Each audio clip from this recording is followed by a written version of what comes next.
L'intuition ne peut pas se tromper, puisque elle est, c'est votre part d'absolu. L'absolu voit tout, hein. L'absolu, son rôle, c'est de vous envoyer des informations pour que vous viviez au mieux votre relatif.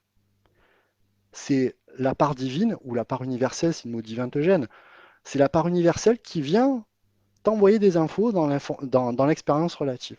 Voilà. Et donc ça, c'est vachement important de comprendre ça. C'est, et vous pouvez faire, moi je le fais, c'est vachement amusant de te dire, par exemple, tu te promènes, tu te centres dans le cœur comme ça, sans jugement aucun, et tu écoutes tes ressentis. Là, tu vas commencer à avoir des informations sur plein de choses. Tu vas arrêter le blabla du mental, et tu vas commencer à ressentir des choses. Ça, c'est positif, ça, c'est négatif. Et plus tu vas t'entraîner, et plus tu vas avoir des informations justes sur plein de choses. Et là, tu vas commencer à avoir de la clarté sur toi, sur les ressentis de ta propre structure et sur le monde extérieur. Et tu vas plus te sentir brinque-ballé par les informations que tu as où on est super sollicité. Voilà, donc ça c'est vachement important. Et c'est un exercice très simple ça à faire, hein.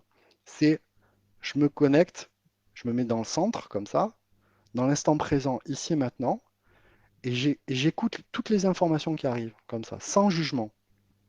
Et il faut savoir que cette technique-là, elle est appliquée par toutes les personnes qui travaillent avec leur ressenti. C'est une technique utilisée aussi par les scientifiques, puisque les capacités extrasensorielles, c'est-à-dire toutes les capacités liées à nos cinq sens, mais par-delà l'espace et le temps. Par exemple, la clairvoyance, c'est l'équivalent de la voyance, mais par-delà l'espace et le temps. Le clair ressenti que j'utilise, c'est la capacité à effectuer un toucher subtil par-delà l'espace et le temps. Ces capacités extrasensorielles sont étudiées par les scientifiques, et notamment, il y a eu énormément de recherches aux États-Unis par la prestigieuse université de Stanford qui a travaillé avec l'armée américaine pour travailler sur notamment la vision à distance. Donc la capacité parapsychique d'avoir des informations subtiles sur des objets, des événements et des personnes à distance.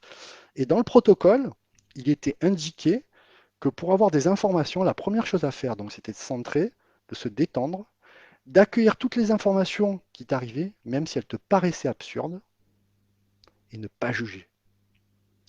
Et bien quand tu arrêtes de juger et que tu laisses le flot d'infos arriver, je peux te dire que les infos, elles arrivent. Mais elles arrivent tout le temps, c'est juste qu'à un moment, on coupe le canal, on met le clapet, et on arrête d'écouter ce qui se passe au-dessus, quoi.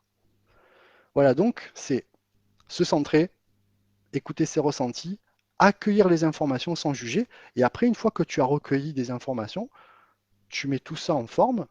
Ça t'empêche pas d'utiliser aussi ta raison, hein. Quand par exemple tu dois acheter une maison, bah, écoute à la fois ton intuition et puis bien sûr voir le prix de la maison. Est-ce que tu as la capacité de payer tout ça? Est-ce qu'il y a des commodités pas loin? Mais écoute ton intuition, écoute tes ressentis parce que c'est ta structure qui te parle. Et pour ça, il faut écouter l'entièreté de la structure. Ça, c'est vachement important.